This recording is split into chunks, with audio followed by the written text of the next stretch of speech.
Bible, from its first verse to its final amen, makes a singular, audacious claim that there is one God, eternal, uncreated, the source of all that is. He is Yahweh, the great I Am, the Lord of hosts. And yet, if you read the text closely, a disturbing and persistent truth emerges. The pages of Scripture are haunted by the shadows of other gods. Their names are whispered in warnings and cried out in judgment. Baal, the rider of the clouds. Moloch, the devourer of children. Asherah, the queen of heaven. Dagon, the fish god of the Philistines. The Bible does not treat these as mere fables or primitive superstitions. It treats them as real, powerful, and seductive rivals for humanity's worship. This presents a staggering contradiction at the very heart of our faith. If Yahweh is the one true God, then what or who were these other entities? Were they simply idols of wood and stone, or were they something more? What if these were not just myths, but the names of ancient, powerful spiritual rulers who held entire civilizations in their thrall? And what if the most formidable of these forgotten empires, the very kingdoms that stood in direct opposition to the God of Abraham, were the mighty black kingdoms of the ancient world, the civilizations of Egypt and Cush? This is the hidden war of the Old Testament. We are not asking if gods existed before the eternal Creator. That is an impossibility. We are asking a much more dangerous question. What was the spiritual reality of the world before Yahweh revealed His true name to a chosen people? Who were the forgotten gods that ruled the hearts of men? And why was the reclamation of humanity from their grip so violent, so costly, and so central to God's entire plan? Today, we journey into the shadows of history to a time before the God of Israel was known. We will uncover the forgotten story of the powerful spiritual entities that reigned over the ancient world, and the epic conflict that began when Yahweh chose one family to challenge them all. This is the story of the war against the ancient gods. If you believe the Bible chronicles a real spiritual battle for the soul of humanity, like and subscribe. Let us begin. To understand the world before Yahweh revealed His name, we must first go back to a moment of cosmic rupture, a rebellion not in heaven, but on earth. After the great flood, humanity was given a second chance, a clean slate. But the memory of power and the poison of pride remained. At Babel, in the land of Shinar, they gathered. Their ambition was not merely architectural, it was spiritual. They sought to build a tower whose top would reach into the heavens, to make a name for themselves, to create their own gateway to the divine, a man-made axis between heaven and earth. It was humanity's second great attempt to seize a power that was not theirs, to become like God on their own terms. And God's response was a judgment of profound and terrifying consequence, a secret hidden in plain sight within the Scriptures. He did not just confuse their languages and scatter them across the face of the earth. He did something more. Deuteronomy 32, in its most ancient versions, whispers of this moment. He set the boundaries of the peoples according to the number of the sons of God. Psalm 82 echoes this, speaking of a divine council where God holds judgment in the midst of the gods. The world was divided. The nations were portioned out, and they were placed under the stewardship of celestial beings, angelic governors, the sons of God. This was the New World Order, a divine administration. But this grand plan became corrupted. These celestial governors, these angelic princes assigned to rule the nations, did not point humanity back to the One Most High who had appointed them. A rot set in. The pride that had caused the first fall in heaven now infected these earthly stewards. They began to crave the worship of the men they were meant to guide. They taught humanity not to look to the true Creator, but to them. They became the gods of the nations, Baal of the Canaanites, Marduk of the Babylonians, And in the fertile black earth of the Nile Valley, a pantheon of immense and ancient power rose to an unparalleled dominion. This was the kingdom of the gods of Egypt. Here, the system of spiritual enslavement was perfected. These were not primitive fables. This was a totalizing spiritual reality, a fortress of cosmic power. Ra, the sun god, was not just a myth. He was the spiritual entity believed to command the sun's very journey, the source of all life. Osiris was the lord of the underworld, holding the keys to death and rebirth. Isis was the mother goddess, her power woven into the magic that governed their world. And at the apex of it all was the pharaoh, not merely a king but a god-king, the living incarnation of Horus, a direct conduit for the power of this entire spiritual hierarchy. The life of Egypt, its politics, its harvest, its wars, its very soul was bound in a covenant of servitude to these powerful, ancient entities. They were the gods who ruled the most powerful black kingdom on earth, a spiritual empire that seemed eternal and absolute, and the world knew no other way. This was the reality before Yahweh chose to intervene, a world carved up and ruled by forgotten gods, shadowy thrones who held humanity in their grip. But the true king had not abandoned his world. He was merely waiting for the right moment to launch his invasion. Silently, the user wants me to continue the story about the forgotten black gods that ruled the ancient world before Yahweh.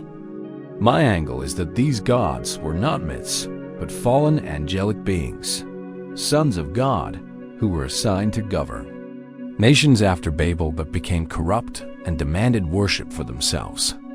The previous section set up this cosmic hierarchy and focused on Egypt as a primary example of this spiritual fortress. The next part needs to continue this narrative. I need to move from the general setup of this corrupt divine administration to the specific beginning of Yahweh's counter-offensive plan for Part 2. Introduce Abraham. The story of Yahweh's reclamation project begins not with a mighty army, but with a single unremarkable man from Ur of the Chaldees. Ur was another major center of pagan worship, the moon god Nansene. This emphasizes the contrast. The great empires have their mighty pantheons, but the one true God starts his plan in obscurity with one man, the call and the covenant. Describe. The moment Yahweh reveals himself to Abram, this is a radical act. Yahweh is not a territorial God. He is the God over all territories, the king of the corrupt celestial governors. His call to Abram is a declaration of war on the existing spiritual world order. He's carving out a piece of territory, not just land, but a people for himself. The nature of the covenant. The covenant is key. It's not just a promise of land and descendants. It's a spiritual pact.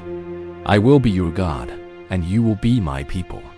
This is a direct challenge to the gods of the nations. Yahweh is claiming a people for his own possession, wresting them from the dominion of the other Elohim, gods, spiritual beings. The journey to Canaan. Abraham's journey is not just a migration. It's a spiritual pilgrimage into the heart of enemy territory. Canaan is the land of Baal, Asherah, and Moloch. Every step he takes is an act of faith and an act of defiance against the ruling principalities of that land. He builds altars to Yahweh. These are like planting flags of a new kingdom in occupied territory. It's a spiritual insurgency. The sojourn in Egypt. The story then inevitably leads the covenant family into Egypt. This is not an accident. It's a deliberate part of the divine plan.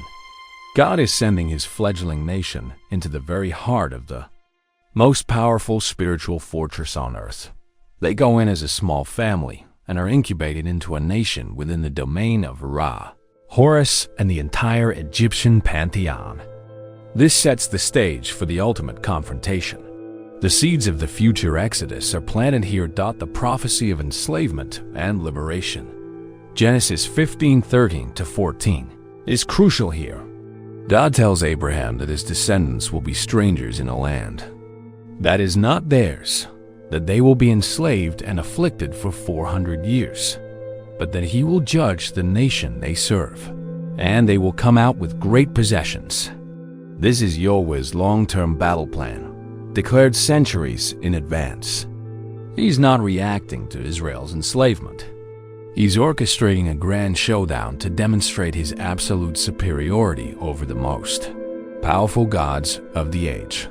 This part will bridge the gap between the world ruled by fallen angels and the beginning of Yahweh's specific plan to reclaim a people and, through them, the world.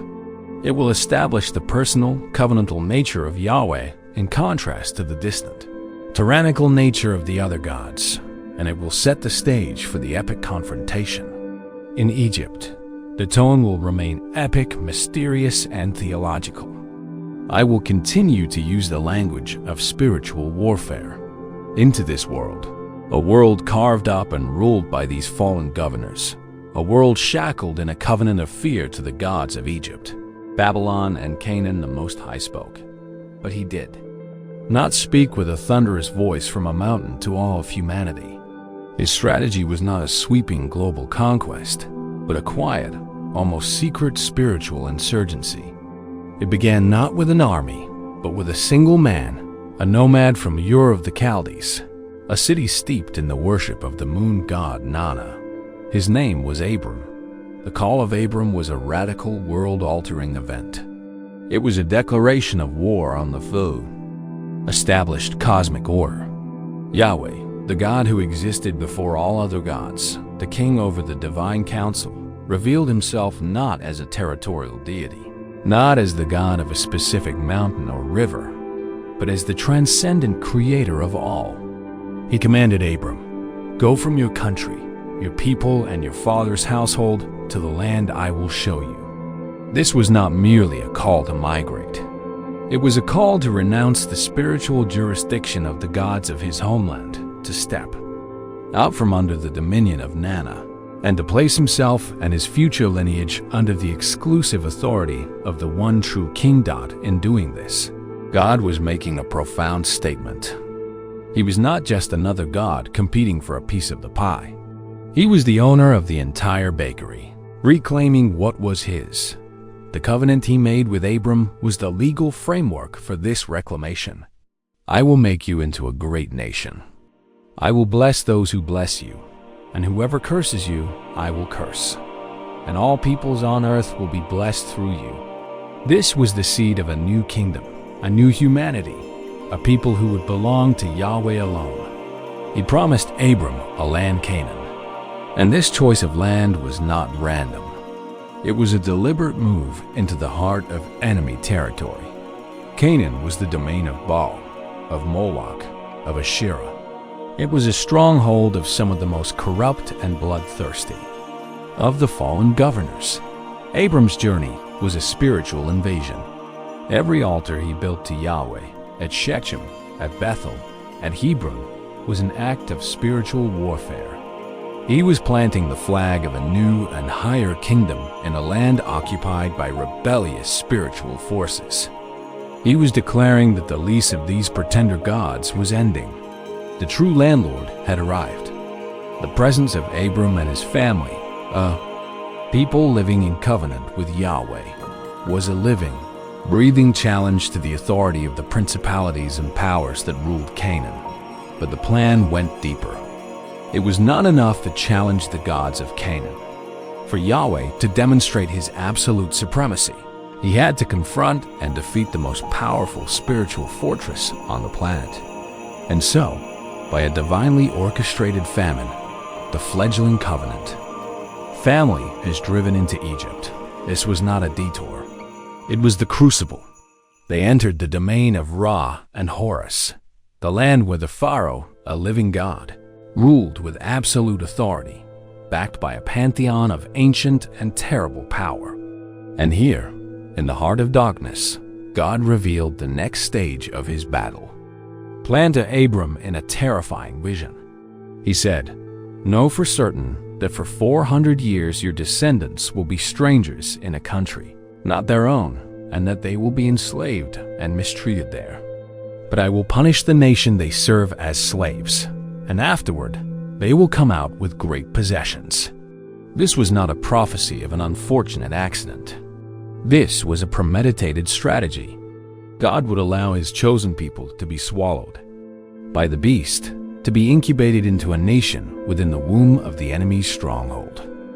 He would let the gods of Egypt believe they had won, that they had enslaved the people of the Most High. He would let them tighten their grip for 4 centuries, all to set the stage for a confrontation so spectacular, so undeniable, that it would echo through all of human history.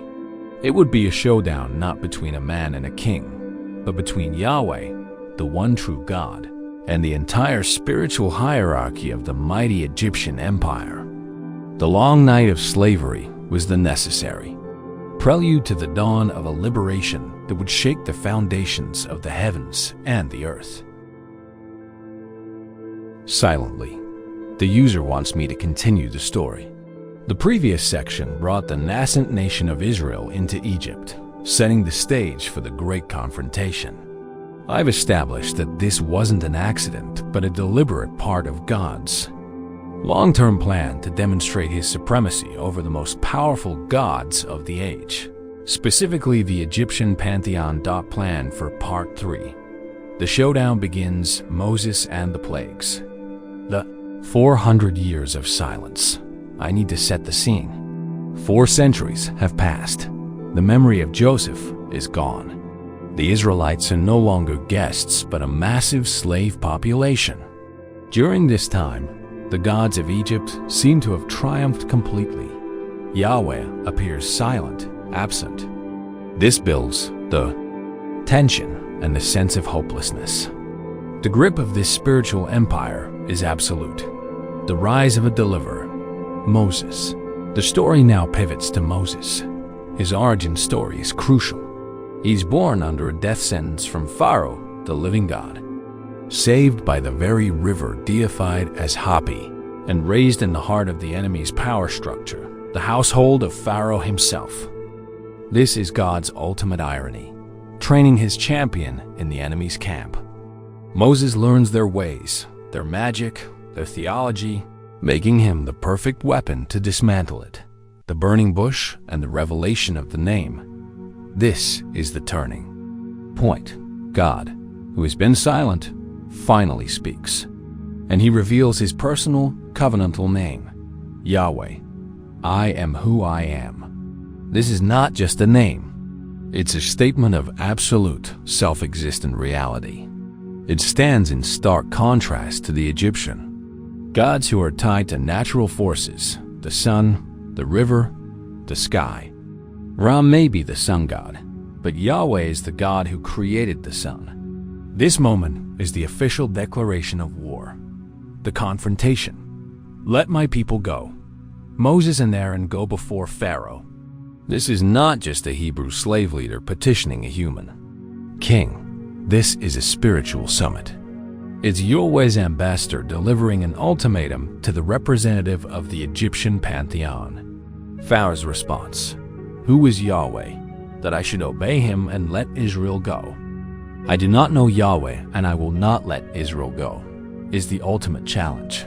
He is speaking for his gods. He's asking for a demonstration of power. The 10 plagues as divine warfare. This is the core of this section. I will frame the 10 plagues, not as random natural disasters, but as a systematic, targeted assault on the entire Egyptian pantheon. Each plague is a direct attack on a specific Egyptian deity, designed to humiliate them and prove their powerlessness before Yahweh. Nile 2. Blood. An attack on Hapi, the spirit of the Nile, and Osiris, whose bloodstream was said to be the river. Yahweh turns their source of life into a river of death. Frogs. An attack on Hecate, the frog-headed goddess of fertility and childbirth. Yahweh turns her symbol of life into a disgusting, invasive pestilence.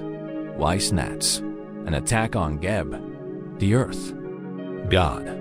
Yahweh shows that even the dust of the earth obeys him, tormenting the Egyptians from the ground they worship. This is the plague where Pharaoh's magicians, who could replicate the first two signs, admit defeat. This is the finger of God. This is a crucial admission of a higher power from the enemy's own side. Flies, an attack on Khepri, the beetle-headed, god of creation and rebirth, often associated with swarms. Livestock, an attack on Hathor, the cow goddess, and Apis, the bull god, symbols of strength and provision. Yahweh strikes down the very animals they deified. The escalation. I will build the drama, showing how Yahweh methodically dismantles their entire cosmic framework, proving that he, not they, controls life, death, fertility, the earth, and the animal kingdom. The confrontation isn't just about freeing slaves. It's about deconstructing an entire false religion and exposing its gods as frauds. This part will be very dramatic and epic, focusing on the supernatural conflict. The tone will be one of awe at Yahweh's power and strategy. 400 years. For 4 centuries, the children of Abraham, the covenant people, toiled under the Egyptian sun. The promises made to their fathers became faint whispers, drowned out by the crack of the slave master's whip and the ceaseless grinding of stone upon stone. They built treasure cities for a king who called himself a god, a pharaoh who was the living embodiment of Horus, the son of Osiris. In this land, the dominion of the ancient gods was absolute. The Nile, deified as the god Hapi, brought life. The sun, the god Ra, brought warmth. The pantheon was not a collection of stories. It was the engine that ran their world, a spiritual reality that seemed as solid and eternal as the great pyramids themselves. And in this oppressive silence, Yahweh seemed absent. The God of Abraham appeared to have forgotten his people, leaving them to the mercy of these terrible ancient powers. But God's silence is not absence. It is preparation. In the very heart of this spiritual fortress, a secret weapon was being forged. A Hebrew child, born under a death sentence decreed by the God King himself, was placed in a basket and floated upon the sacred Nile, an act of desperate faith that placed him directly into the hands of the river god Hapi. But a higher power was at work. The child was found not by crocodiles, but by the daughter of Pharaoh. He was named Moses, drawn out, and he was raised in the very household of his people's oppressor. He was trained in all the wisdom of the Egyptians, taught their magic, their theology, their politics. He learned the names and weaknesses of their gods from the inside. Yahweh was training his deliverer in the enemy's command center. After fleeing into the wilderness, a broken man, Moses was finally ready. And there, on the far side of the desert, on a holy mountain, God broke his 400-year silence. A bush burned, but was not consumed, a tear in the fabric of reality, a portal to the divine. And from the fire, God spoke. He declared his name, not as a distant creator, but as a personal, covenant-keeping God. He was the God of Abraham, Isaac, and Jacob. And then he revealed the name he would use to shatter the spiritual chains of Egypt. Yahweh, I am who I am. This was not just a title. It was a declaration of ultimate reality. Ra may be the sun, but I am the one who created the sun. Hapi may be the river, but I am the source of all water. Osiris may judge the dead, but I am the one who holds life and death in my hands. It was the ultimate statement of sovereignty. The confrontation began. Moses, the adopted son of Egypt, stood before the Pharaoh, the living God of Egypt. This was not a plea for social justice. It was a spiritual ultimatum. Thus says Yahweh, the God of Israel, let my people go.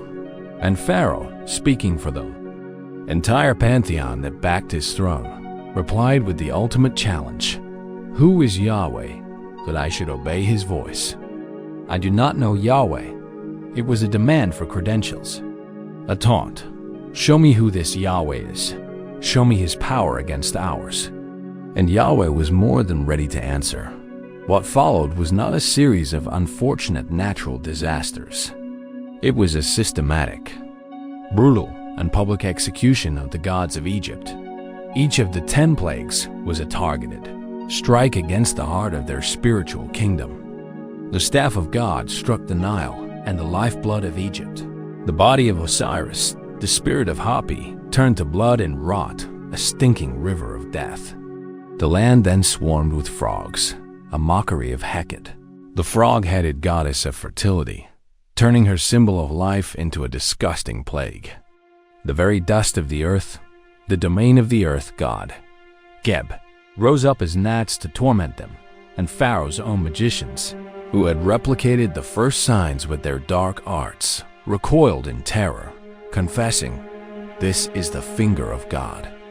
They recognized the power of a different order, a raw, creative force they could not mimic. A swarm of flies, a perversion of the sacred scarab Khepri, descended. The sacred cattle, the embodiments of Hathor and Apis, fell dead in the fields. One by one, Yahweh was dismantling their universe, proving that he, the God of slaves, held absolute authority over their life, their fertility, their earth, and their most sacred symbols. This was only the beginning. The assault was escalating, moving from the gods of the earth to the gods of the sky, preparing for a final, devastating blow that would prove once and for all who the true king of the cosmos really was. Silently, the user wants to continue. I've covered the first 5 plagues, establishing them as direct attacks on specific Egyptian gods: Hapi, Osiris, Hecate, Geb, Khepri, Hathor, Apis. The magicians have already admitted defeat, signaling a shift in the power dynamic. Now I need to escalate the conflict with the remaining plagues, culminating in the final, most devastating one-dot plan for Part 4, the gods of the sky, fall transition and escalation. Start by emphasizing the shift. Yahweh has proven his dominion over the earth and its creatures. Now, he lifts his eyes to the heavens, the domain of Egypt's most powerful deities. The stakes are getting higher. This is no longer just about earthly gods. It's about the cosmic rulers, the plague of boils. This is a direct assault on deities of health and magic, like Isis, who was known as a great healer and goddess of magic, or Thoth, the god of wisdom and medicine. Yahweh demonstrates that their magic and medicine are useless against his decree of sickness. The boils afflict the magicians themselves, showing their complete powerlessness. The plague of hail. This is a major escalation. It's a direct attack on the sky gods, Nut, the sky goddess, and Shu, the god of the air. But even more, it's a challenge to Ra, the supreme sun god. Yahweh shows he can blot out the sun with a storm of fire and ice, a terrifying combination that defies natural law. He demonstrates his power over the weather, the sky, and even Ra's domain. I'll emphasize the supernatural nature of this hailfire. Mixed with ice, the plague of locusts. After the hail decimates much of the land, Yahweh sends locusts to devour what remains. This attacks gods of the harvest and protection, like Seth, who was sometimes seen as a defender against the desert's chaos, or the grain god Neper. Yahweh shows that no force can protect their food supply from his judgment. He controls not just the storm, but the creeping things that follow. The plague of darkness. This is the most direct and terrifying challenge to Ra yet. For 3 days, a palpable, suffocating darkness covers the land of Egypt. It's a darkness that could be felt. This is not a solar eclipse. This is Yahweh turning off the lights. He is demonstrating that Ra does not command the sun. He is a mere creature subject to the true Creator's will. Ra, the chief deity, the source of light and life, is rendered utterly impotent. The spiritual darkness of Egypt is made manifest in a physical, terrifying reality. The people are trapped, isolated in a darkness that their greatest god is powerless to dispel. This sets the stage for the final plague by showing that the god of light is defeated. So now the god of life will be challenged. Pharaoh's hardened heart. Throughout this, I will continue to mention Pharaoh's hardening heart. This isn't just stubbornness, it's a spiritual state. He's the representative of these gods, and his defiance is their defiance. He's so locked into his own divine identity and the power of his pantheon that he cannot yield, even as his kingdom is systematically unmade around him. He's the embodiment of the rebellious spirit of the fallen governors, foreshadowing the final blow. End this section by setting up the 10th plague. Yahweh has defeated the gods of the river, the earth, fertility, and now the sky. He has humiliated Ra. There is only one realm left to conquer, the realm of life and death, the domain of Pharaoh himself as a living god and Osiris as lord of the underworld. The final plague will be the ultimate demonstration of Yahweh's sovereignty. This part will be climactic, focusing on the supernatural and cosmic scale of the conflict. The imagery will be dark and powerful. The humiliation of the Egyptian pantheon was not yet complete. Yahweh had proven his mastery over the waters and the earth of Egypt, but the sky, the domain of their most powerful gods, remained. So the assault escalated, moving from the terrestrial to the celestial.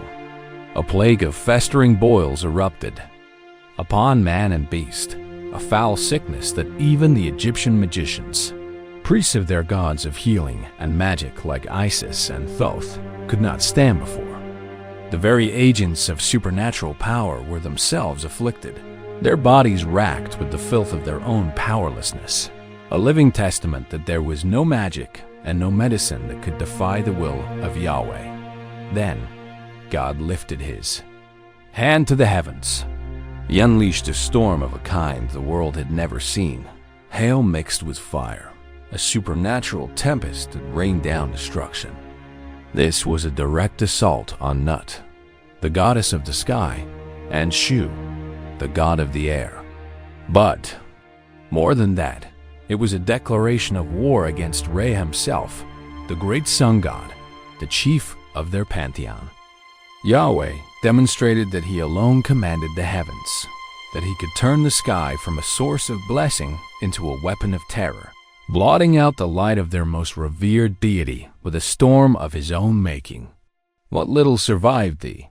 Fire and ice was devoured by a swarm of locusts, a creeping carpet of devastation that erased every green thing left, mocking the gods of the harvest and proving that no power could protect Egypt's provision from the judgment of the Lord. But the most profound and terrifying blow was yet to come. Yahweh was not content merely to obscure Ra's light with a storm. He would extinguish it. For 3 days, a darkness fell upon Egypt. This was not the simple absence of light. Scripture describes it as a darkness that could be felt as thick, suffocating, palpable blackness that entombed the entire nation. It was as if the primordial chaos before creation had returned to swallow the most enlightened empire on earth. No candle could be lit, no torch could pierce the gloom. Life ground to a halt. The Egyptians were trapped, isolated, and terrified in a prison of pure shadow, while the children of Israel had light in their dwellings. This was the ultimate humiliation. Of Ra, the sun god, the creator deity, the symbol of life, order, and power, was rendered completely and utterly impotent. For 3 days, he did not rise. He did not shine. He did not exist for the people of Egypt. Yahweh had demonstrated, in the most undeniable way possible, that the sun was not a god to be worshipped, but a created object to be commanded. The chief of their pantheon was a fraud, a powerless entity, subject to the will of the slave's god. The spiritual darkness that had held Egypt in its grip for centuries was now made physically manifest with the gods of the sky defeated. With Re himself shamed and silenced, there was only one frontier of divine authority left to conquer. It was the most sacred and terrifying domain of all, the realm of life and death. This was the authority of Osiris, the judge of the underworld. And more importantly, it was the ultimate authority claimed by Pharaoh himself, the living God. The Horus king, whose own firstborn son was destined to become the next incarnation of divinity on earth. The first 9 plagues had been a systematic dismantling of the gods of Egypt. The 10th and final plague would be a direct strike against the god king himself, a final bloody proof that Yahweh alone held the keys to life and death. A great and terrible cry was about to be heard throughout the land of Egypt, a cry that would finally break the will of a hardened king and shatter the chains of a captive nation. Silently, the user wants to continue. The previous section covered the plagues of boils, hail, locusts, and darkness, culminating in the complete humiliation of Ra, the chief Egyptian deity. I have set the stage for the final 10th plague, framing it as the ultimate confrontation over the domain of life and death, targeting Pharaoh himself as a living god. Plan for Part 5, the final blow and the great escape, the Passover institution. Before the final blow, describe the institution of the Passover. This is crucial. It's not just a ritual, it's a counter-covenant. While judgment is prepared for Egypt, a covenant of protection and salvation is given to Israel. This highlights the theme of separation and chosenness. The blood of the Lamb on the doorposts is a spiritual sign, a ward against the destroyer. It's a powerful symbol of salvation through substitutionary sacrifice, foreshadowing Christ. Yahweh isn't just a God of power. He's a God of salvation for his people. The destroyer unleashed. Describe the night of the 10th plague. The tone needs to be solemn, terrifying, and epic. Yahweh himself passes through Egypt. The destroyer, a powerful, terrifying angelic agent of God's judgment, is unleashed. This is not a natural event. It is a precise, surgical, divine strike. The target, the firstborn. Emphasize the significance of the target. The firstborn was the heir, the future of the family line, the recipient of the greatest blessing and authority. In Pharaoh's case, his firstborn was the heir to the divine throne, the next Horus.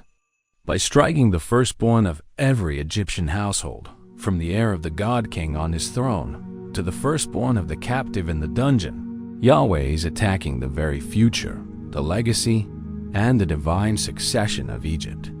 He is demonstrating that their gods and Pharaoh himself cannot protect their own. The great cry.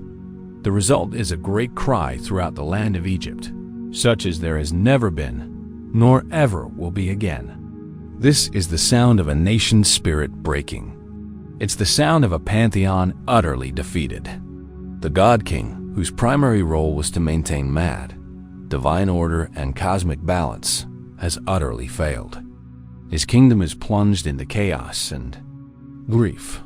The living God is proven to be a mortal man, as vulnerable as any of his subjects. The Exodus. The aftermath is immediate and frantic. The Egyptians, terrified of this god, urged the Israelites to leave, loading them with gold and silver, the fulfillment of the prophecy to Abraham. This isn't just plunder. It's back pay for centuries of slavery. It's the wealth of a defeated kingdom being handed over to the liberated. The escape itself is a triumphant march, not a frightened flight. The pillar of cloud and fire. As they leave, Yahweh himself leads them. He manifests as a pillar of cloud by day and a pillar of fire by night. This is a profound statement. Israel is no longer guided by the sun, Ra, or the moon, Thoth, Tansu. They are now guided by the very presence of their king, Yahweh has replaced the entire celestial order for them. He is their light, their guide, their protector. This is the visual manifestation of the new covenant reality, the pursuit and the Red Sea. Pharaoh's hardened heart makes one last defiant stand. He pursues them. This is the final act of a defeated God refusing to concede. It sets the stage for the final ultimate miracle that will not just liberate Israel, but annihilate the power of Egypt. The chase to the Red Sea is the climax of the entire episode. This section will be the dramatic peak of the Exodus story, focusing on the power and precision of God's final judgment and the triumphant liberation of his people. The air in Egypt grew still. Yahweh had demonstrated his authority over Egypt's land, their creatures, and their sky.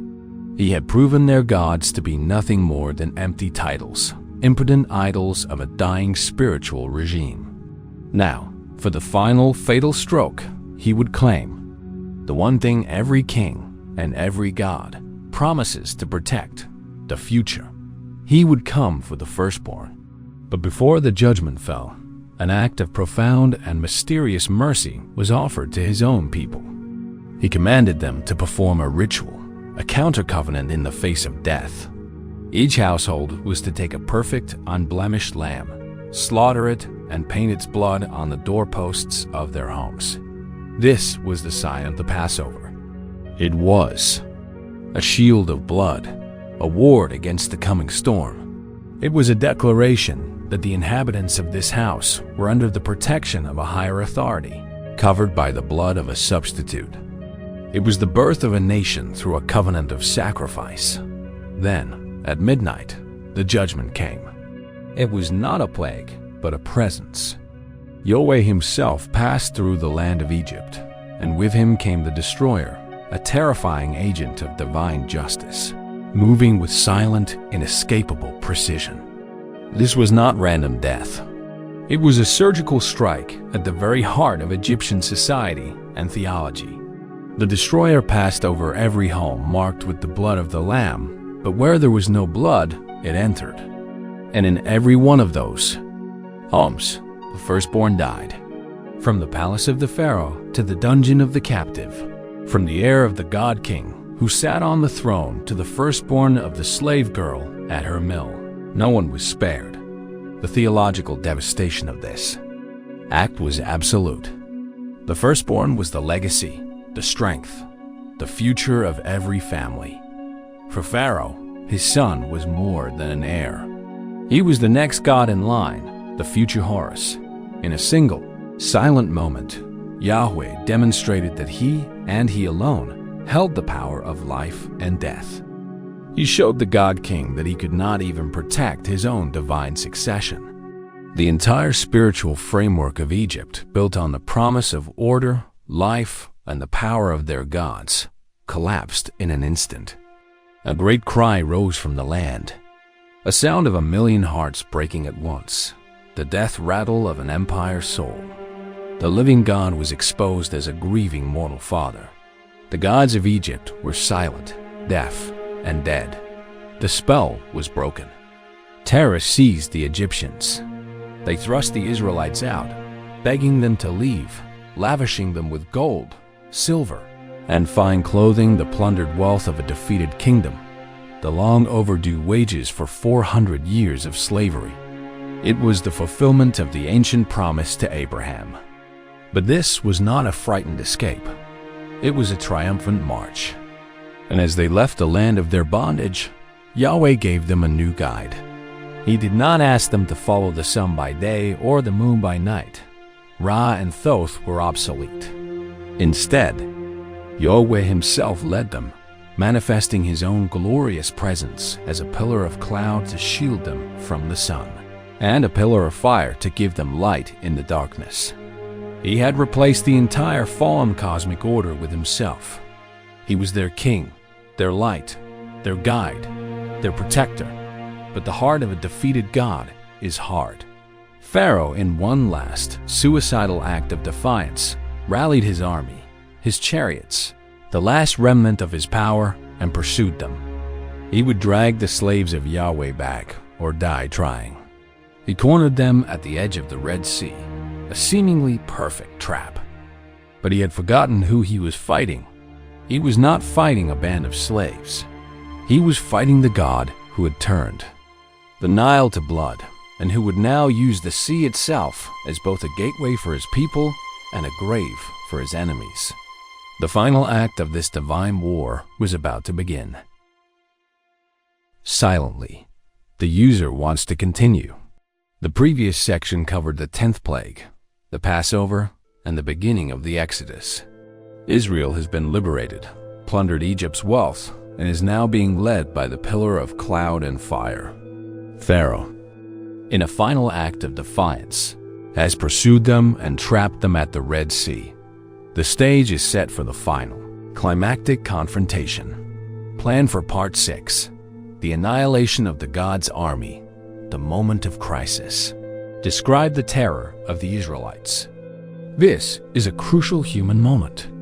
They are trapped between the sea and the most powerful army in the world. Their faith wavers. They cry out against Moses. This highlights their utter dependence on God. They cannot save themselves. Their liberation is entirely an act of God's power. Moses' declaration. Moses' response is a cornerstone of faith. Do not be afraid. Stand firm, and you will see the deliverance the Lord will bring you today. The Lord will fight for you. You need only to be still. This is the ultimate statement of the entire conflict. It's not Israel's war. It's Yahweh's. He is the divine warrior, the divine intervention. The pillar of cloud moves. It goes from leading Israel to standing between Israel and the Egyptian army. It becomes a wall of darkness to the Egyptians, plunging them into confusion and chaos, while it continues to give light to the Israelites. Yahweh is now acting as a divine shield, personally protecting his people and blinding his enemies. This is another direct mockery of Ra and the Egyptian gods of light and order. The parting of the sea. This is the epic centerpiece. At God's command, Moses stretches out his staff. An east wind, a wind of God's own breath, Ruach, blows all night, parting the waters. I will describe this with awe and grandeur. It's not a gentle receding of the tide. It's the raw power of the Creator holding back chaos. The seabed becomes dry ground, a miraculous highway flanked by towering walls of water. This is a moment of divine recreation, separating the waters just as in Genesis 1. The passage. Israel walks through the sea on dry land. They are literally walking through the heart of a primordial force that is being held in check by the sheer will of their God.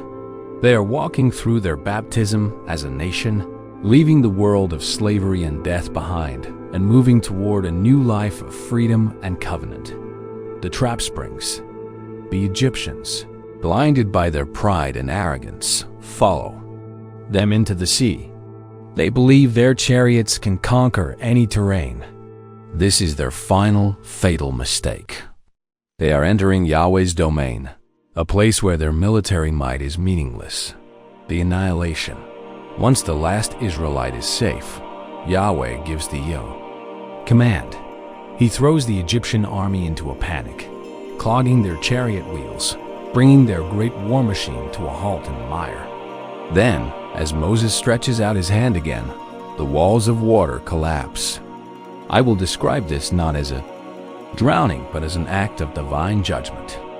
The sea, a symbol of chaos held back by God, is unleashed upon those who defied him. The greatest army in the world, the pride of the God King, the instrument of a fallen spiritual empire, is utterly and completely annihilated. The gods of Egypt could not save their own army.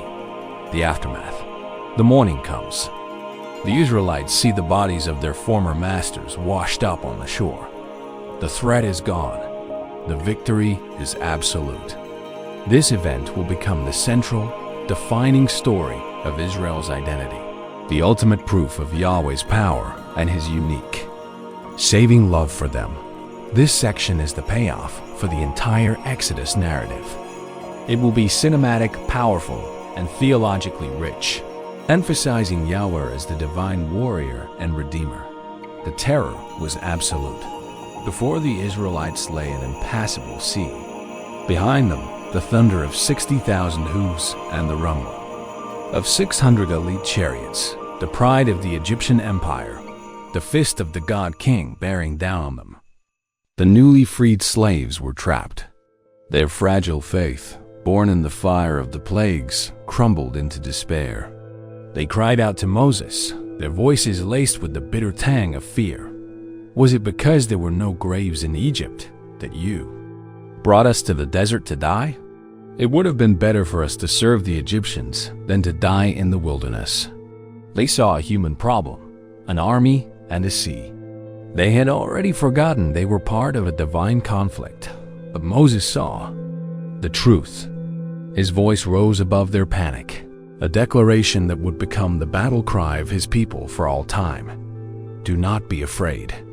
Stand firm, and you will see the deliverance Yahweh will bring you today.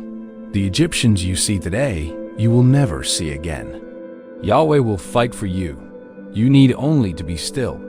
This was the thesis statement for the entire war. This was not their fight. This was a battle between gods, and their God was the undisputed champion. And then, the king himself intervened. The pillar of glory, the very presence of Yahweh that had been leading them, moved. It flowed like a river of cloud and fire and positioned itself behind them, becoming a divine shield between the frightened slaves and the charging army. To the Israelites, it was a comforting light, a promise of protection. To the Egyptians, it became a wall of supernatural darkness and confusion. Their pursuit was halted, their horses reared in terror, their vision blinded. The god Ra, whom they believed brought the morning light, was powerless to pierce this divine shadow. Yahweh was demonstrating that he alone controlled both light and darkness, and he wielded them as weapons all through the night. As the Egyptian army was held in this supernatural paralysis, Yahweh unleashed his creative power. He commanded Moses to stretch his hand over the sea, and a great east wind, the Ruach, the very breath or spirit of God, began to blow. It was not a gentle breeze, but a force of unimaginable power, a creative energy that tore the sea in two. The waters piled up into towering liquid walls, a terrifying and beautiful spectacle of raw cosmic power held in check by the sheer will of the Creator. The seabed became dry ground, a path paved through chaos, a corridor of salvation carved. Through the heart of the abyss and the children of Israel walked. They walked on dry land through the middle of the sea, with a wall of water on their right and on their left. This was their baptism as a nation, a passage through the waters of chaos into a new life of freedom.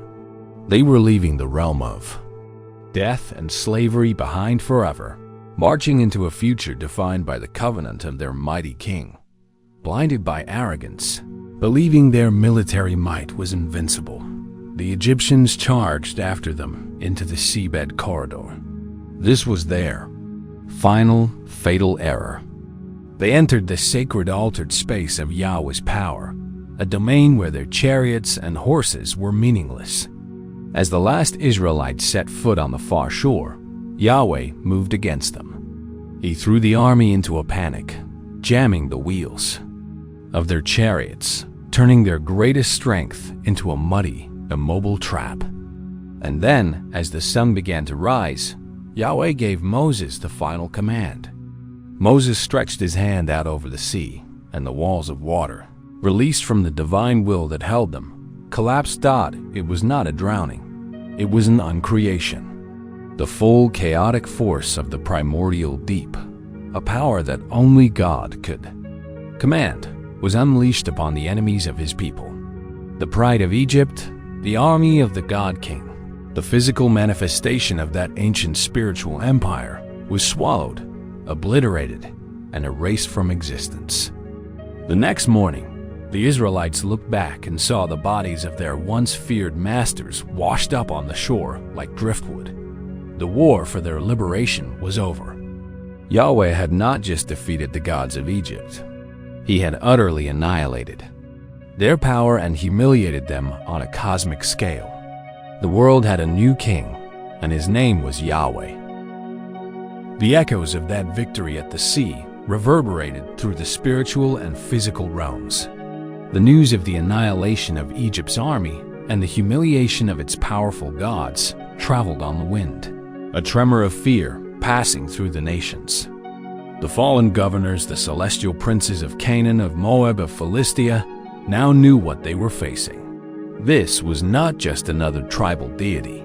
This was the God who commanded the seas and the sky, the king who had brought the most ancient and powerful spiritual empire on earth to its knees.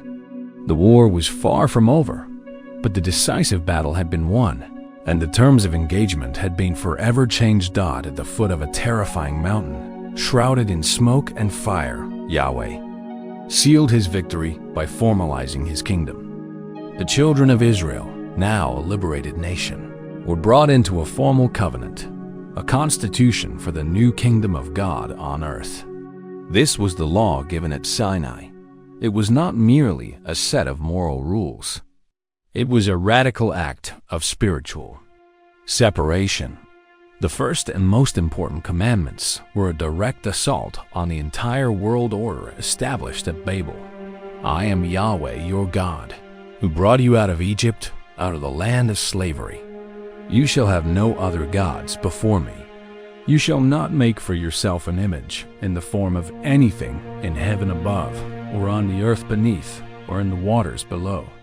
You shall not bow down to them or worship them. For I, Yahweh your God, am a jealous God. This was the declaration of a new, exclusive reality. In a world where every nation had its pantheon, Israel was to have only one king. In a world that worshipped the sun, the moon, the animals, and the rivers, Israel was forbidden from making any image at all. They were to worship the invisible Creator, not the visible creation. This jealousy was not the petty insecurity of a human lover. It was the righteous, protective zeal of a rightful king demanding sole allegiance from his subjects in a world full of usurpers. Every law that followed dietary laws, purity laws, laws about clothing and agriculture was designed to make Israel a distinct and separate people, a visible sign to the surrounding nations and their spiritual rulers that they belonged to. A different kingdom, operating under a different set of rules. This set the stage for the next phase of the war, the conquest of Canaan. This was not a simple war for territory. It was a divine act of extermination directed at the corrupt spiritual powers that had turned the promised land into a fortress of depravity. The Canaanite gods, Baal, the storm god who demanded ritual prostitution, Moloch, the fire god who demanded the sacrifice of children, Asherah, the queen of heaven whose worship involved orgiastic rites, were not just primitive myths. From the Bible's perspective, they were real, parasitic spiritual entities that fed on the pain, degradation, and death of their worshippers. The Canaanite culture was a direct reflection of the character of the fallen governors who ruled them. It was a culture of death. Therefore, the command to utterly destroy the Canaanites, a command that is so deeply troubling to our modern minds, can only be understood in this context of spiritual warfare. It was not an act of ethnic cleansing. It was an act of divine judgment, a spiritual cancer removal. God was not just giving Israel land. He was purging that land of a demonic infestation that had corrupted it for centuries. The Canaanites had become so intertwined with the evil of their divine rulers, their very culture so saturated with irredeemable practices, that they had to be removed for the land to be consecrated as a holy space, the foundation for the future.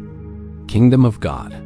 Israel was to be God's holy army, the human instrument of his divine judgment.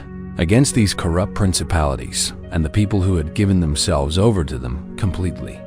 This was the grim, bloody, and necessary work of taking back enemy territory, of establishing a beachhead for the kingdom of heaven on a fallen earth.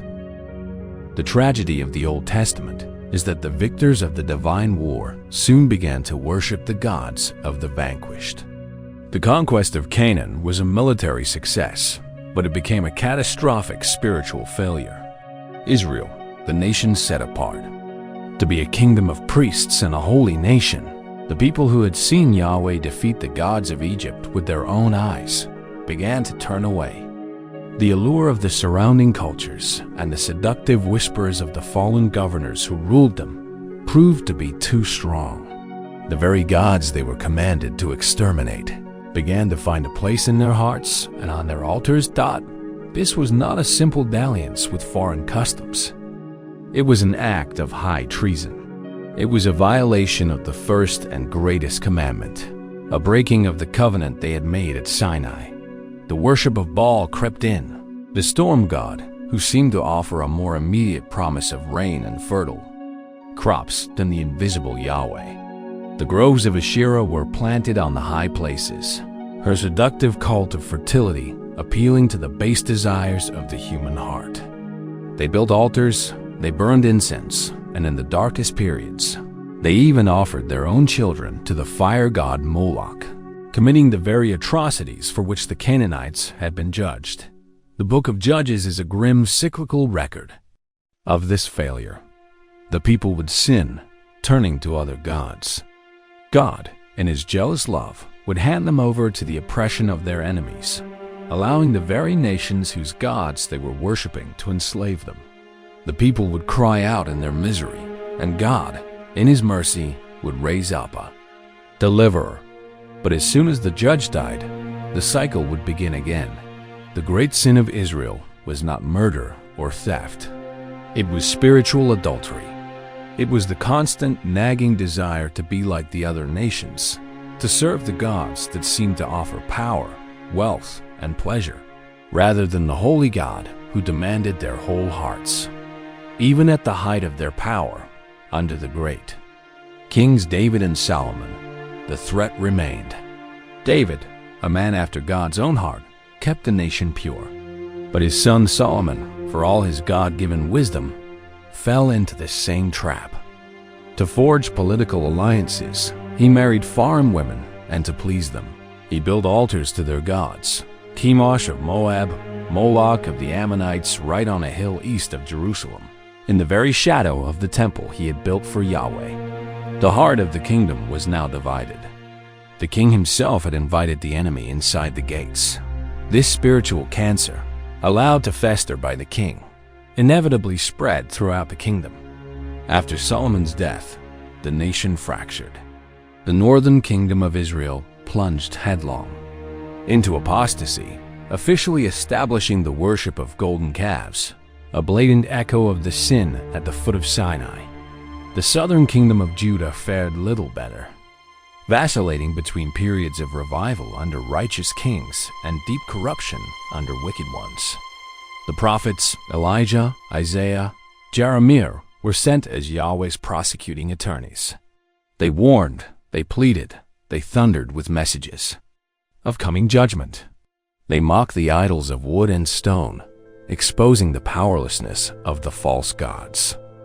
Elijah's showdown with the prophets of Baal on Mount Carmel was a dramatic reenactment of the war in Egypt, a public demonstration that Baal, the rider of the clouds, could not even produce a single spark of fire, while Yahweh answered with a column of flame from heaven that consumed the entire altar. But the people would not listen. Their hearts were too hard. The covenant had been broken so profoundly, so repeatedly, that judgment was now inevitable. The holy nation had become unholy. The chosen people had chosen other gods. And so, Yahweh prepared to use the very nations, whose gods Israel had courted as his instruments of judgment. The fallen governors who ruled Assyria and Babylon would be unleashed upon a rebellious Israel, not because they were stronger than Yahweh, but because Yahweh himself would use them as a rod of correction to punish his unfaithful children and purge his land once more. The great exile was coming. The judgment, when it came, was total. The Assyrian Empire, a brutal and merciless war machine, was unleashed upon the apostate northern kingdom of Israel. The 10 tribes were conquered, scattered, and effectively erased from history, a people swallowed by the nations whose gods they had chosen to worship. A century later, the southern kingdom of Judah, having failed to heed the stark warning, met a similar fate. The Babylonian Empire, under its king Nebuchadnezzar, descended upon Jerusalem. The holy city was besieged, the walls were torn down, and the magnificent Temple of Solomon, the one place on earth where the glorious presence of Yahweh had dwelt, was plundered and burned to the ground.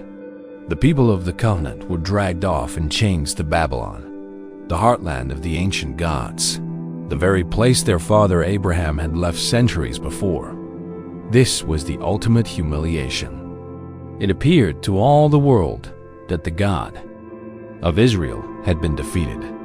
The story that began with the triumph over the gods of Egypt seemed to end with a pathetic defeat at the hands of the gods of Babylon. Marduk, the chief god of Babylon, had seemingly triumphed over Yahweh. The divine war, it seemed, was over, and the wrong side had won. The people were exiles in a foreign land, their kingdom destroyed, their God seemingly silent and powerless. This was the dark night of the soul for the nation of Israel, a period of profound questioning and doubt. Had the promises failed? Was their God not truly the king of the cosmos? But in the midst of this darkness, a new understanding began to dawn, revealed through prophets like Ezekiel and Daniel, who were living in the heart of the Babylonian exile. They began to teach a shocking and profound truth. This was not a defeat. For Yahweh, this was his victory in disguise. He was not the vanquished God. He was the master strategist, using the kings and gods of Assyria and Babylon as pawns in his much larger game. In Isaiah, God speaks of the king of Assyria as the rod of my anger. In their hand is the club of my wrath. He then says that after he has used Assyria to punish his people, he will then punish the arrogant king of Assyria for his pride. This was a radical reframing of history. The great empires were not acting on their own. They were instruments, tools in the hand of the one true God, used to discipline his people and to ultimately bring about his own sovereign purposes. Daniel's experience in the lion's den and his friend's trial in the fiery furnace were powerful demonstrations of this truth. In the heart of the enemy's empire, Yahweh proved his absolute power not by preventing suffering, but by preserving his servants through it. He showed that the authority of the Babylonian king, and by extension his, God's, was utterly limited.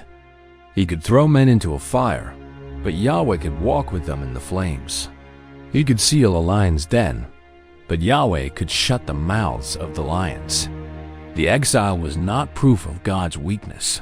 It was a purification process. In the fires of Babylon, Israel was being cleansed of its idolatry. Away from their land, away from the temptations of the high places, they were forced to rediscover their identity not in a place, but in a book and in a relationship. They became the people of the Torah, their faith stripped down to its essential core, the worship of the one invisible God, Dad. And then, just as he had promised, Yahweh judged the judges.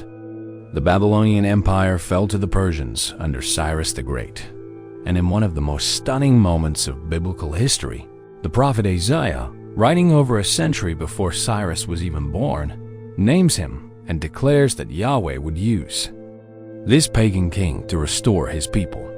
God calls Cyrus his anointed, a title usually reserved for the kings of Israel, and says, I will raise him up. He will rebuild my city and set my exiles free. This was the ultimate proof of Yahweh's sovereignty over all nations and all gods. He could not only defeat his enemies, but he could also co-opt them, raising up a pagan king to do his will and fulfill his promises. The return from exile was a second Exodus, a new beginning, demonstrating that no empire, no king, and no fallen God could ever thwart the ultimate plan of the Lord of hosts. The return from exile was a miracle, but it was not a full restoration. A remnant came back to a ruined city and built a modest second temple, a shadow of Solomon's former glory. The land was still under the dominion of foreign empires. First Persia, then Greece, then Rome. The great promises of a messianic king from David's line who would rule forever seemed to have failed. The war against the fallen governors was in a stalemate. The gods of Greece and Rome now held sway, their philosophies and legions dominating the known world. For 400 years, between the last prophet of the Old Testament and the first events of the New, God was once again silent. The world waited, groaning under the weight of these spiritual powers, wondering if the story was overdone, and then, in the fullness of time, God launched his final, decisive invasion. But this time, he did not send an army of soldiers or a plague of judgment. He sent a baby, born in a forgotten village in a backwater province of the Roman Empire. This was the ultimate subversion of the enemy's methods. The fallen gods ruled through power, fear, and domination. Yahweh chose to conquer through humility, love, and sacrifice. The coming of Jesus Christ was the arrival of the true king on enemy-occupied soil. This was D-Day. His entire life was a direct assault on the kingdom of darkness. When he was tempted in the wilderness, it was a replay of the choice in the garden. Satan, the chief of the fallen governors, offered him the same deal he offers. All humanity, worship me, and I will give you the kingdoms of this world, kingdoms that were for a time his to offer. Jesus' refusal was the perfect obedience that reversed Adam's disobedience. His ministry of healing was a reclamation of human bodies from the dominion of sickness and decay, forces that had entered the world through the fall. His casting out of demons was not just a series of isolated miracles. It was a direct, violent expulsion of the enemy's occupying forces from the territory of a human soul. He was demonstrating that he had a higher authority than the spiritual powers that held humanity in bondage. He was binding the strong man and plundering his house. The religious leaders of the day, whose hearts had become aligned with the spirit of control and legalism rather than the Spirit of God, could not see it. They accused him of casting out demons by the power of Beelzebul, the prince of demons. This was the same blasphemy their ancestors had committed, looking at the clear work of God and attributing it to the enemy. It was this blindness that allowed the forces of darkness to orchestrate their greatest apparent victory. They stirred up the hearts of the religious leaders with envy, the heart of Judas with greed, and the heart of the Roman governor with fear. They conspired to kill the king. The cross was the focal point of the entire cosmic war. It looked like the ultimate defeat. The Son of God, abandoned, mocked, and executed by the very world he came to save. Satan and his demonic host believed. They had won. They had extinguished the light. They had murdered the air, but they were blind. They did not understand the deep magic of God's plan, a plan laid before the foundation of the world. They did not realize they were not killing the king, but enthroning him. They did not know that in shedding his innocent blood, they were unwittingly providing the very sacrifice that would disarm them forever. The cross was not a tragedy. It was a trap. It was the place where God would use the enemy's greatest weapon, death, to destroy the enemy himself. The greatest evil ever committed would be transformed into the greatest good ever achieved.